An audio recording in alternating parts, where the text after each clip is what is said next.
Have you ever noticed yourself doing your best to put on your best presentation, being sure that nobody ever hears the times where you were ready to pull all of your hair out and you were doing everything that you could to hold back the waterworks? Sometimes the pressure is just unsurmountable, so much so that it feels like an indignity. God knows we don't want others to revel in our indignity. What if there's something more to it? What if there's an underlier that we're missing? An opportunity to be of inspiration and a bridge that connects us with relatabilities and our shared experiences as human beings struggling through lives that don't come with operation manuals.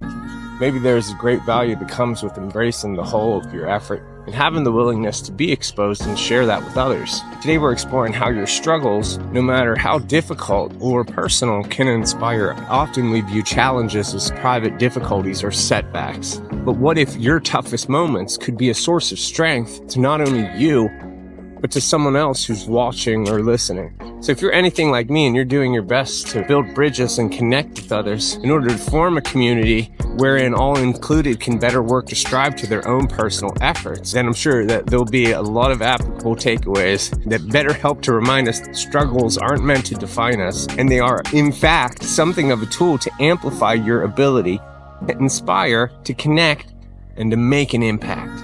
If you don't know, my name is Chad Joshua, and I'm working my way towards writing a 100-song catalog. I write songs about populism, about freedom, and about liberty, and all the things that go into keeping our nation sovereign. This channel is my artist channel, which I use to promote those songs. In my free time, I like to make these videos to discuss all of the ups and downs and efforts that go into doing the things that need to be done in order to achieve the goals and overcome the challenges of doing. So why is it that we tend to undervalue our struggles and oversell our success stories? I'm sure that it certainly has to do with our perception of success as a destination as opposed to journey, in our own nature to aspire to things. I don't know exactly, but the struggles, they teach resilience, problem solving, and self-awareness. And those are attributes that people admire and want to emulate. Success without a perception of journey is a place that maybe we're not, but a presentation that highlights the struggle, it demonstrates a path. Success without any visible journey feels unattainable. And in terms of connectivity, it's those struggles that are relatable. Sharing struggles connects you with others by reminding them that challenges are universal and overcoming them is possible, because just like the roots of a tree, those struggles were critical for success and for growth. It's the vulnerability that demonstrates the authenticity. People connect more deeply with honest stories than they do curated perfection. And having a willingness to share your struggles in that way shows courage and it builds trust. Then suddenly your story becomes a source of inspiration rather than just information. Vulnerability, it normalizes hardship, and it lets other people know what exactly lies ahead so that they can make an informed decision for themselves how they're going to proceed with what they're doing. You know, by knowing the realities of what it is that you're getting yourself into, you're much better able to prepare for the undertaking. It may even be something that you come to find cathartic. It might help you to better process and recognize what it is that you just came through. And I don't know exactly what it is that you're into, but if you're anything like me, then you're all in. And I'd be lying if I didn't say that I'm not constantly looking at everything that I have to do and thinking to myself, what is it that I got myself into? Every day I'm faced with all sorts of new challenges and new insecurities that have a way of feeling terrifying. And the best that I can tell is that there are only two ways, and having gone through any of it will become of any use at all. First is a scenario in where I succeed and I reach some sort of an approximation of my goal. The second way that the struggle becomes of any sort of use is so long as I don't quit, to wherein, regardless of any measurable outcome, I've demonstrated perseverance and determination. So every day I have to measure the fact that I have a certain set of skills and I hold those skills at a certain level of capacity next to the audacity of what it is that I'm trying to do, which for me is writing a catalog of songs, and I'm trying to figure out how to find my way into the good graces of a community of people that my music may resonate with. And while this is what I'm doing, it's universal for everybody in whatever challenge that you may be trying to tackle. You're confined inside your own capacity, your starting point is from your own circumstance, and your motivation is based on your own innate compulsion to do whatever it is that you're trying to. Then you're fighting with the opportunity cost of doing whatever it is that you're doing.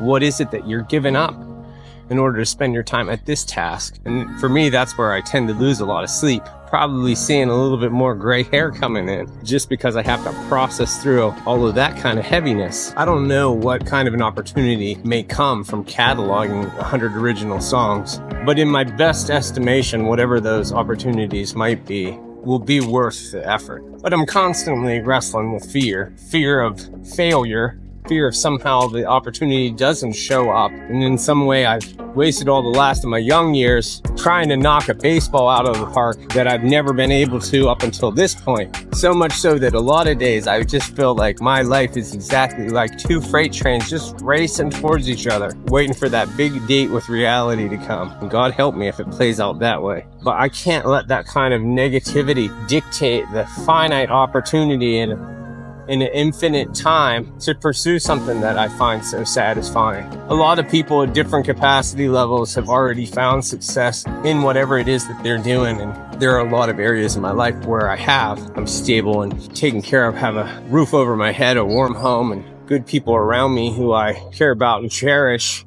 But there's always that next rung on the ladder. There's always somebody that's above you. So in terms of speaking to having hit a monumental success, there are definitely people out there that are well better equipped to discuss that. But for those of us that are still in the trenches of it and are battling our way through, I hope these discussions can be of some sort of a companionship to you, as they are a help for me to consolidate my own ideas, which help me refocus my energy in the best way I possibly can. So if you're battling your way towards it, a difficult challenge as well, go ahead and drop me a comment below and let me know what you're doing, and we'll be there and root for each other in whatever it is that we have going on. We can take inspiration from knowing that we have friends in this world that are digging their way through things, and that should go a long way to helping to inform us that there's no good in giving up. And maybe by being determined and sticking with whatever it is that you're doing, one day whatever it is that you worked your way through will be something that does inspire somebody else. And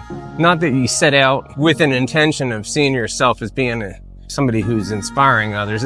It sure does beat the other option. So don't be afraid to push through the struggle. And keep in mind that all of that becomes good story to tell, which helps you to connect with the community that you're trying to, bringing a full circle to the entirety of your effort. So for me here, I have 94 songs that I need to finish in order to be done with this task. And I have a pile of content that I need to create in order to promote all of those 96 songs. And between now and then, I'll do my best to check in with you in order to hold you to account and to better hold myself to account. So you keep your head up and I'm gonna keep my head up. And if you haven't heard my new song, you can listen to it here, and we'll talk again soon.